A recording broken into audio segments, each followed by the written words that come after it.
birthday sa iya, Papa. Salamat ka ng Subon.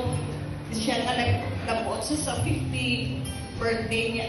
Inspired sa gamot-gamot niya ng agyan, challenges sa life niya. Sa bangko kapit na siya ikuha ko sa chopper, kaya masakit siya. Ngagawon ng why sa kidney, why isa sa kaitulog sa iya. Tao, pero kapahit siya sa Japon, hasta nakadabot sa 50th birthday niya sa buong. Wala ako na galing ikiparahan sa iya nga bata, ay blessed siya katama. Bilagi kapuhin niya, ito, daw ano siya, daw kuling-kulingon kapuhin niya.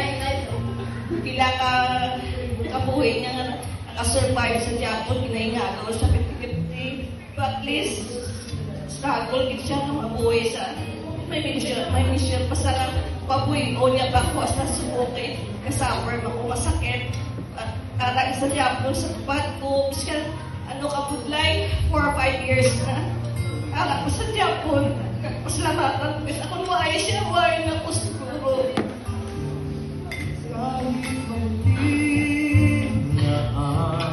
at salamat ko sa pamilya ko na support man ko ato tapos para kasi kunuay ko ara siya ang bana ko siguro kunuay niya ng support sa ako siya dito na siya ang ay sa ako ng life kaya kunuay siya dito patsikara ako below the ground na ko siguro sa support napasalamatan siya ang muna talagang buhay sa ng Lord na may tagaan sa dapong nga life kan belaga gitu ka na pa muna nga ipakita na mo si surprise ka birthday kahit hindi lang silingan na wala lang belaga gitu na salamat din sa tanan nga surprise up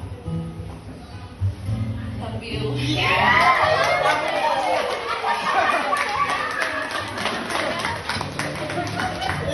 so much yan Kamu ko na kaya mo ito ginawala ko ang I love you yan before we